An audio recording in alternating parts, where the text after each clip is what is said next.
On today's Success or Excuses podcast, we have the one and only Craig Evans. Listen, Craig, we've known each other for quite a while now. Tell us a little bit about yourself.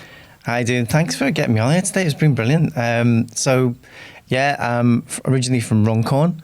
Moved to Glasgow in 1995. Got myself a degree. You still not got a Glasgow accent? What's going on here, Craig? No, maybe there's a little bit here and there. I say I and we every now and again. That's about it. When I go home, people can really tell. All right. But every time I come back from Liverpool, I'm a little bit more Scouser, which is kind of funny. So you'll see that as well. So when I went to Glasgow Uni, it was amazing, new city. Is that how you ended up here going to uni? Yeah, right, that's what it was. Like I saw the buildings and for Glasgow University and thought it's like, Harry Potter wasn't there at the time, but it was great. It was an amazing place to be. Yeah. So studied there for a while, stayed in Glasgow, met a lady. The rest is history. Here I am. And never left? No. I like it. It's great. It's fun. The Glasgow region is a great fun. Great. Tell us a little bit about you then, Craig. Tell me about your background, your business. So you always went to uni and the industry. So I want to know, tell us about you. I want to know about you. I guess it all started for me. I guess I'm a creator. I'm a visionary. I turn my dreams into reality. That's what I do. Mm-hmm. If I could write anything, I'm a systems analyst. I'm really going deep with stuff and analyze things really well. So it all started, at school really with me being really good at getting into certain subjects. There was a certain thing I did at school called craft design technology, and that was where it all began for me because. In that class, we had to figure out how to solve a problem and then design something to create that would fix it. So I just loved that. That was my thing. The teachers were like, this guy's just going and building and doing and creating. And here he is, he's going again. What's this? What have you got? And I was like, I need to take over this. I need to do this. I need to do that. They were just like backing me up, diving in, saying, right, come on, Craig, what are you going to do next? You found your calling. Yeah, I was right in the groove, and it was amazing. Some of the projects that I had were on display at school for up to 2 years after I left, and I had to go back and get them and say, they're mine. The teacher was like, they're on his mantelpiece at home. We don't want to leave. We don't want to take them away. It's like, okay, right. So some of the ideas that I had even at school today don't exist. So it shows you where I was, where I am, where I could be. And even today, there's certain things that I've done or thought of and generated, and I need to develop. I need to go there. I need to do that, See, having a creative mind, I'm quite always curious, but I'm very creative. I get, see, I'm a visionary and I'm very creative, but I get bored really easy. My attention span is so low. Do you have a similar, or are you quite good at seeing it through? I think, like when I was very young, I got to a point when I was like 11, 12, 13, and I just started to build, and I had to just focus really deeply on stuff, right, and create and make something. So I was doing like model airplanes. I built like 13 model airplanes. Wow. I carved things out of cricket bats with knives and things. I really went to detail. So you've got high motivational intelligence. That's what you're saying. That ability to focus on something and just keep seeing it through. Just keep doing it. And even though it takes a long time to do, and it can be tricky and tedious on the journey, I'll just absolutely nail it and get it done. And it's the feeling of when it's complete. It's that, look what I've done. Yeah. Look what I've actually built, and that's the best thing about it. That's that thing that drives me. And that led to what? So you had this inside, you loved building, and that led to, because we know each other through the construction industry. Yeah, that's right. Yeah. Let's jump in how that led to the. All right, no worries. Yeah, sure thing. Well, I think the whole premise of that was I needed to buy a house, and I didn't really know what to do, how to do it. I didn't have any money. I was, I just didn't have enough money. So I was like, right, how do I do this? What do I do to buy a house? What do people need to buy a house? I was like, okay, let's have a look at the market. I wanted something that was a certain thing, 3-bed with a garage. I had to have a man cave in there. I wasn't going to have anything unless I had a man cave. So I was doing that. So then, I looked at it and I thought, I can't afford that. There's no chance. But what do we need to fix it? What do we need to do up? So I got a 3D software platform. I looked at the kitchen. I picked a random house that could be my house and designed the kitchen, costed everything, 3D whole structure of the whole building, and then priced everything up. Me and my girlfriend were just looking at, what's the price of that fridge? What have we got it to now? What's the list now? What is it? Where are we? Wow. We were listing that whole house, right? A to Z, all floor in the lot, right? And they were like, right, the deposit's this, the amount we need to that, we could do this if the price was right. And the one house that we were looking at, the price changed, it went down again. And I was like, oh my God, we could buy this. So we put an offer in immediately. There was no one else looking at it. The estate agent said, I'm not going in because it wasn't very nice. Right? okay. But it was a little project. So we dived in there, bought it, got it done. A couple of years later, it was like absolutely amazing. Yeah. So the detail that went into that house, unbelievable. You know, from making models to like doing a house. I think it was like, and you did a lot of the work yourself, didn't you? Yeah, you did a lot of the stuff. I did everything except for the gas. Yeah. So I moved. I didn't redo electrics, but I kind of, put new things in the places where it was. So it wasn't, it wasn't a change of it. So remodeled the kitchen, started from scratch, ripped it all out. Same with the bathroom as well. Reconfigured it, extra space. Just made the absolute maximum of the house, and it's absolutely fantastic.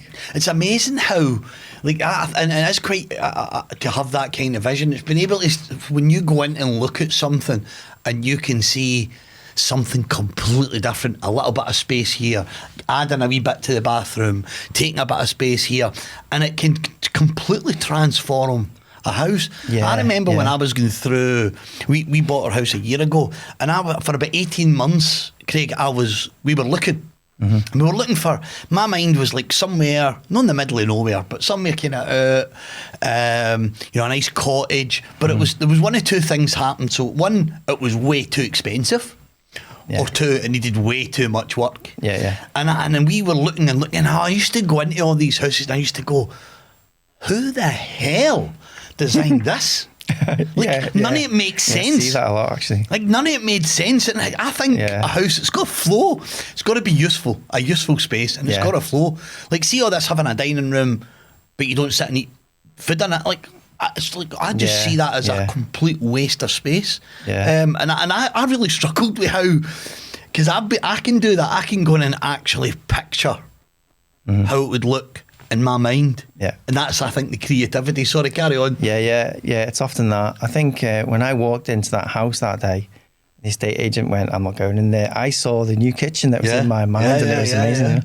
But so I couldn't really sustain that level of microscopic effort as I would in other properties if I was going to do a buy-to-let. So does it make financial sense to spend that much time? No, we couldn't really spend that much time. So the tack changed a little bit with properties. We found properties that were already done up by previous investors that were on the market for quite a while, that were in a flooded market of lots of buyers.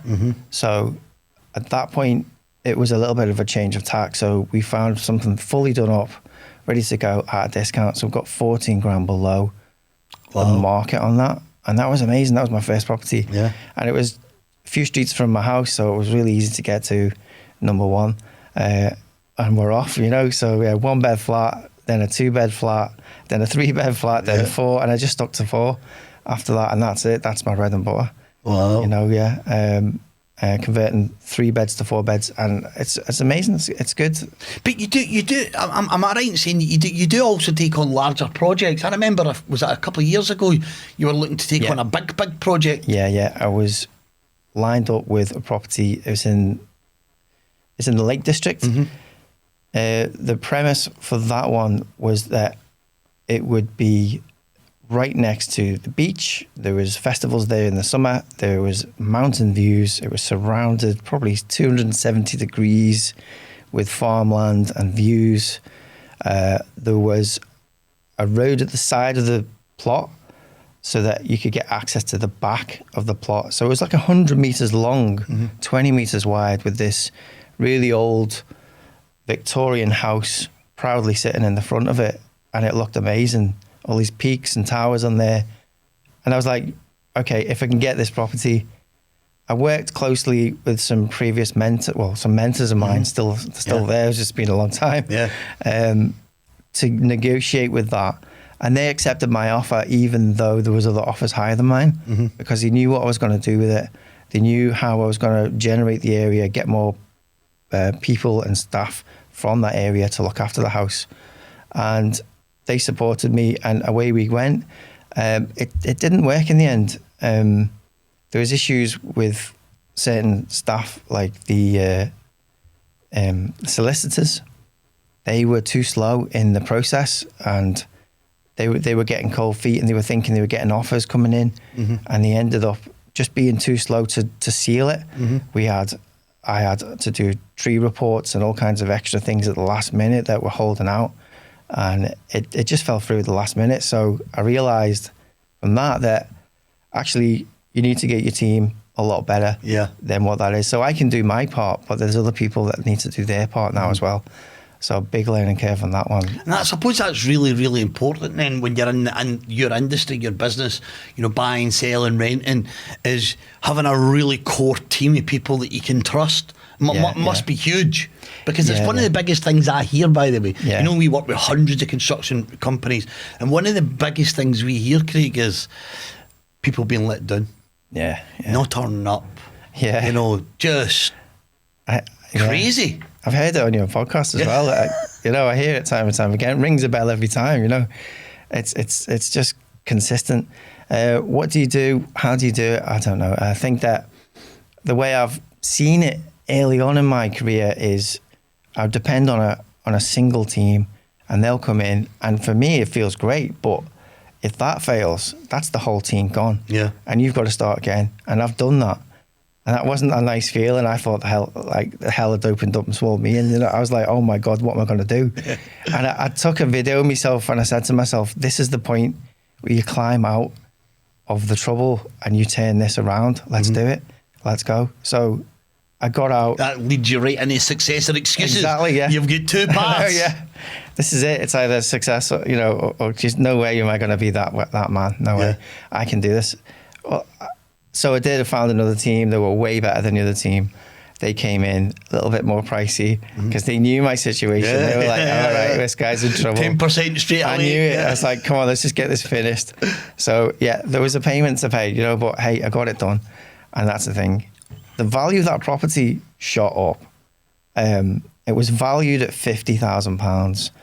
At the end of it, it was worth £147,000. That's a good ROI.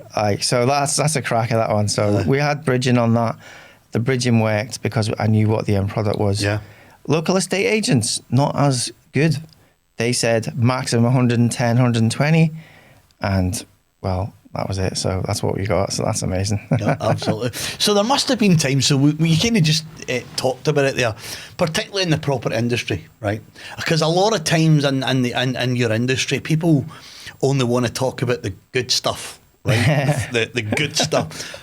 But there's a lot of not so good stuff happens as well, really bad deals. And so is there any specific time you think, wow, this nearly finished me? But not really. I'd never really get to that situation. I'd never get in a situation where it would finish me. I wouldn't step into it or go near it. Wow, good. No way. Never put your eggs in one basket. There's always a piece for that. That's a big mistake, and there's always a piece for that and a piece for this. I mean, I guess it probably comes from just living like thriftfully as a student, looking at your finances, knowing that you've got to last to the end of the year, and you've got to pace it and maybe get a job. Otherwise, you're going to run out of money. So living like that, you just take that on with you. So it's been really good.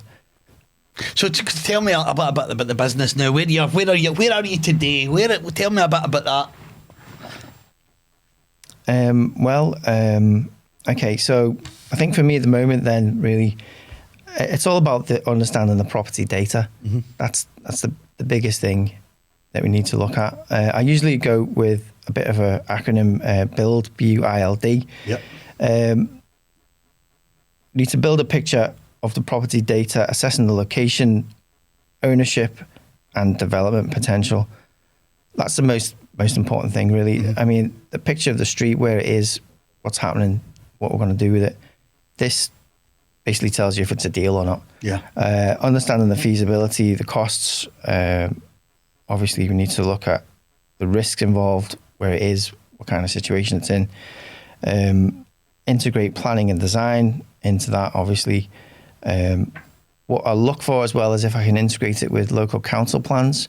Sometimes they're driving for like a room downstairs that's a bedroom that's got a 1.5 times 1.5 meter turning circle for a wheelchair user.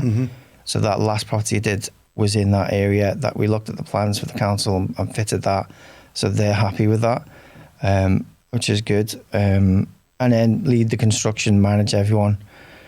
Budgets, contractors for smooth execution, deliver or develop long-term. I prefer a long-term strategy over everything.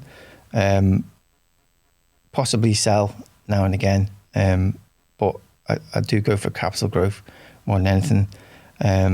But this is generally where I'm at. Getting more properties on board, more investors on board, and just managing everything, just getting things done, So How do you find it attracting investors? Obviously, you've built a reputation. You've been in this game for a while now. How are you finding it? Or have you got almost like a core group of investors now, or how does that work? Well, I go out every now and again and dip my toe, really, and kind of judge the crowd and get a few people in. A lot of connections. Yeah. I do network quite a lot.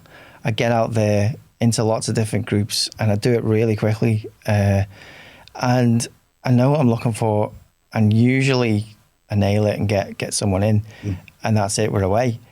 Sometimes I've done a JV and it's not worked out, and we're at the right at the moment of getting the money for it, and then they say, "No, I don't want to do it." That can happen. That's just the way life is. Yeah, people say, "Oh, I want to do something else." Teeth, that's just the way it is. I know it's a whole year of planning. Thanks. And the cost of putting a JV together, and the legal costs. And I protected myself the whole time through that, and I made sure that as soon as they signed that agreement, that there wouldn't be too much trouble for me from that point onwards. They got to that point and they understood that. So for them pulling out made it so it wasn't so bad for me. So I always had that anyway. So I'm good at my terms and conditions, Well, I learned that the hard way with T's. I mean, I remember my very first JV I went into, believe it or not, got it done in the cheap. I'm getting back a few years. Oh, yeah. I got it done in the cheap, and that came back to bite me in the arse. Oh, aye. So the next day, I've been a couple of JVs now, no houses but business, and I'll go to Harper McLeod. That's it. Well, saying that, wasn't Harper McLeod the last time? I actually went to Harper McLeod was my next one, and then the one after that, I've now got a guy who works for himself. He's a corporate lawyer, and I go to him. Stuart White, if anybody's listening, he's absolutely brilliant. He's because you know what he does, right? He sits down and he says, "Right, tell me what's in it for you. What is it you want out of this? What are they bringing to the table, and what are you bringing?" And he spends about an hour and a half with both me and my wife and us, and he'll ask loads and loads and loads of questions, and then he'll go away and he'll draft a JV agreement based on exactly what I'm looking for and what I need protected against, and he's just brilliant. So he does all our legal stuff now. Do you not integrate what it is that the investor's going to do, or if they're going to have an involvement in that? Always. We need to know. So I always have that outline. So what is it they bring to the table? What are they going to do? You know, everything. Even we even go in our GVs. We even go. We have an appendix. An appendix will be the cost structure. and the payment structure and how it all works. So that there is no ambiguity when it comes to, because this is what happens, right? And you probably know this too. Absolutely. See, when the money starts to come in, people get greedy. Do you know what I mean? This is in the past, not in the current JVs, but what happens in the past is people start to see the money coming in the bank, and then they're thinking to themselves, "Oh, a minute, why is James getting a bigger cut than me? Because it's my business, and I'm a 52% shareholder, and this is agreement that you signed, by the way." You know, I always try and make it fair. But they then start to think, well, that's not really, well, it's my content, it's my trainers, they're my people. Why do you deserve 50%? You signed the agreement, man. This is what you walked into. This is it. You know? This is it. Like, it's there. Absolutely. You know. So anyway, so going to a bit investors for you. So what's the biggest challenges that you face then when you identify new properties? What would you say that is?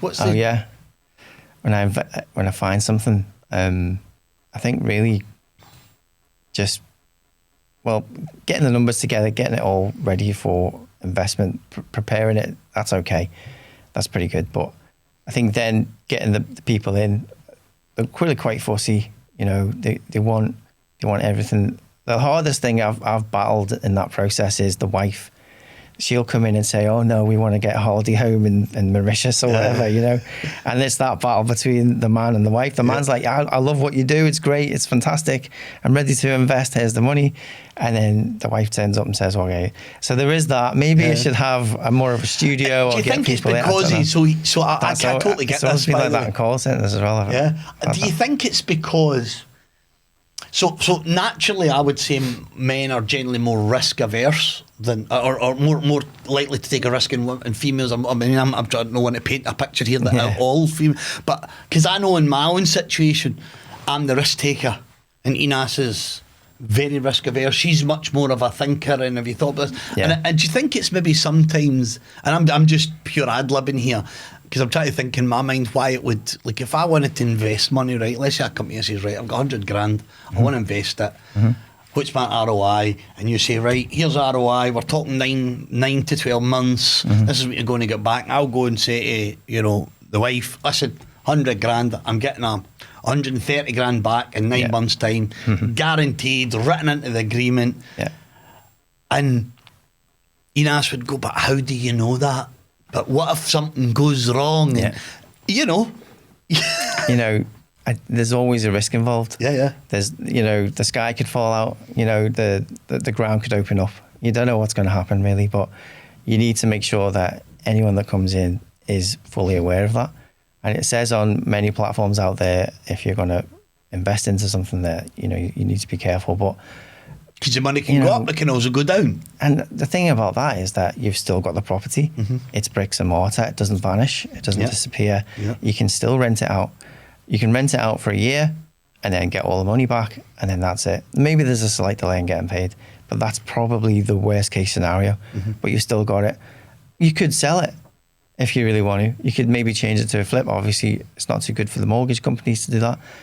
You've got a long-term product in place. It wouldn't look too good for you, so that's not a good strategy going forward. You need to have a short-term strategy for lending, like a bridging loan, just so you can get off it and sell it, or go on to a nice long-term loan. But that's usually the way to do it. So there's going to be people listening to this, right? And they're either maybe in the property industry or they're looking to get in it, because whether we like it or not, right, there's a lot of property training out there, right? There's hundreds of them, and everybody proclaims to be the gurus, and there's some really good and there's some really not so good people, and sometimes we can be not fooled's maybe not the right word I want to use here. We could be made to believe, right, that the property industry is the be all and end all, massive returns, literally don't need any money, and it's really not the case. It's always the thing everyone keeps saying, isn't it? No money down and all that kind of stuff. And it's not really the case, because that's a tough gig, isn't it? Starting at, well, if you want to not own anything, where it could all be taken away at any second, then go for that. not my premise really. Yeah. It's a long, slow game. You've got to build for the future. Yeah. You've got to get capital growth as well. That'll pay you later on, and then you can grow. Without that growth, mortgages go up, everything goes up, and then the money starts to go down, so that you're not growing anymore. You need to show every year that you're doing better compared to last year. So it doesn't look like you're a sinking ship. So you need to do that as well. You have to grow. We've got new things coming out. Brand new company coming out called Novius, which I'd like to tell you all about. Go on in. Let's go there. Nice thing. I can't wait Tell to us tell about you about Novius. it. Go on in. Tell us about it. So I'm the founder and product strategist of Novius. It's a consulting place, and also we will have courses available in a kind of bread and butter strategy, something that someone can do that comes out of not doing anything. The basic bread and butter of property. The way I've done it, the nice, slow, steady, long-term view of. Because I actually talked about this in a podcast earlier on, and we talked about instant gratification, right? And that is not how to build money. No. That's definitely not how to build. So tell us about that. So what would?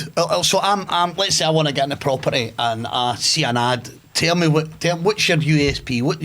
Why are you different? Because there is a lot of people out there that claim to be, gurus in property. It's a multi-factor approach. It's the before, after, and how you deal with it later on. The whole process from A to Z. We're talking about the tax. They're talking about the way it's set up, the way it's run. All those different things all add up. I call it like a 4 times upgrade in the value, or 4x upgrade, and that's kind of what I do, and it helps at every level. And the income is the thing that we're targeting at the end of the journey. So that's the thing we're maximizing. And it makes those dreary 1-bed properties seem like an absolute gold mine. All of a sudden you're like, how's that? That's good. So then, it's kind of like buy-to-let with a nice shiny glow to it, So this is good. This is good standards strategy that you need just to get you going. You're going to be teaching the standards. You're going to teach the strategy. You're going to teach them what the pitfalls are, and I suppose really then set somebody up so that they go, you know what? Yes, this is a hard gig, but I know what I do. I know what I need to look out for, and I'm assuming there'll be a bit of mentorship in there. And obviously there'll be a bit of guidance and support and that. So I mean that's great. Obviously, I don't think I'll view every single property. I think I'll get a video, go with a video phone, go and have a look, take a builder with you, have a look, get some assessment of the refurb costs, most importantly. A lot of people get that wrong, don't they? You can get that builder with you. I've heard that. Obviously, you're big in construction. The amount of people I've heard, they've went into a deal and they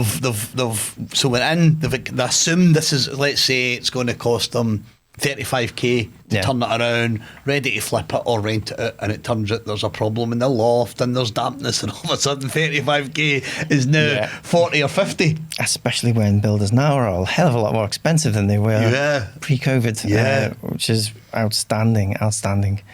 So I mean that's kind of the edge of it, but I mean I do have a big vision for Novius. Tell us the vision. It's a really good developing, growing company. So you're traveling home with this exhilarating feeling of freedom, like a magnetic pull, knowing that you're on the way home. That feeling that you get when you're young, when you're running home. You're arriving to this familiar place, into the driveway, or landing into the garden from the air. You open the door, your home gives you a hug. How often do we get that, It's controlled, automated. It's exactly what the human body needs. We're talking about the whole environment of the house. I love that. Just a simple fact that you own this property earns you an income and costs you less to run it. Less working hours mean more time with the family, time to look after yourself or others. We're talking about elements of the house that that power itself, run itself, look after itself. You know, we're building everything. And you're going to be teaching that, so you're going to be using all that experience, all those years, everything you've done, and being very thrifty. Being very thrifty, and basically saying, look, I've done it. I know how this looks. Let me show you how. Yeah, but we're building future tech into there as well this time. Wow. This is the forefront of what construction should be.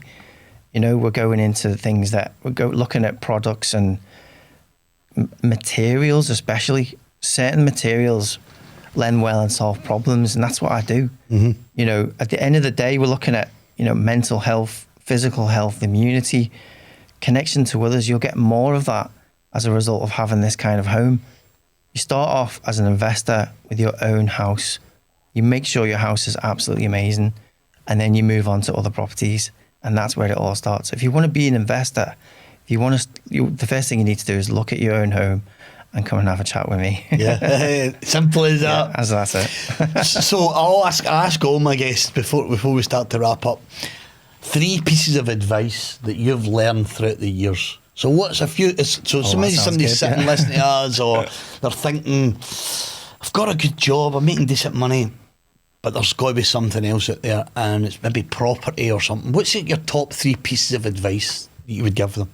Well, for me, I think really about work-life balance.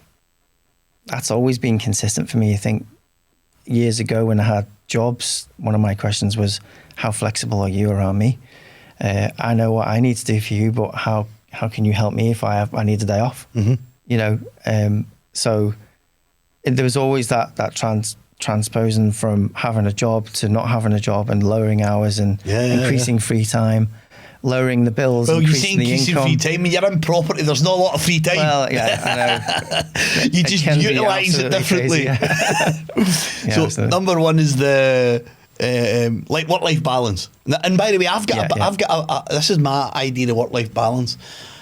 Work-life balance is what you make it, right? If for example, there'll be some weeks my work-life balance is, my personal life is here and my work life here, and there'll be some weeks that it's the exact opposite, and there'll be some weeks that, and I'm all right with that. You know, because I've decided that this is what needs to happen. Would you agree on that? Yeah. Because it's never always like very balanced. But your family knows. Yeah. Your family knows when you've got a project, they're not going to see much of you. All right. Craig's away. Bye, Dad. You know. Right. Number 2. So first one is work-life balance. What's the second big thing? Okay. Well, I think really. This is really tough. Be thrifty, maybe. I think really, it's not to put all your eggs in one basket. You know? It's always going to be like that. If you're going to go into something, make sure you've still got enough to pay the bills, to look after yourself, to do this and that. Figure out the time it takes to go through that project, you know, so that you've still got money in the bank to live and do things. You know, you can't overspend. It might be the most lovely thing you've seen, but just don't buy it. Don't get into something that you can't really get out of, you know. That's part of the process. That's part of the data that we look at. You know, we can help with that, no problem. And you'll help somebody look into all that in that detail. Yeah. I mean, there's many ways to look at the property data. It's not always available to see that ideal comparable next door that sold last week that was, you know, immaculately dressed up, and you're going to do exactly the same thing with that property. It's not always going to be there. So you've got to look at the data in many ways. You know? You've got to pick it out. Yeah. Number 3. Number 3. You know what? Go for your dreams. Go for what you want. You know, because let's face it, you've only got one life. You've got to make it count.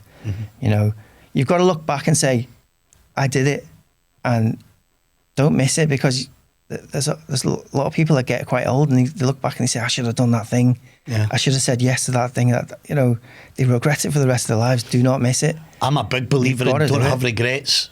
Go for it. I'm going to, while we're on, I'm going to grab off my phone here, right? And I'm going to read a quote that I got sent the other day there, right? About exactly what you just said. Yeah. So this is a quote important, that I get sent for a really good friend of mine. A really good friend of mine called Alistair Bokla. Right, Alistair's a good friend of mine, and he sent me this: build your own dreams or someone else will hire you to build theirs.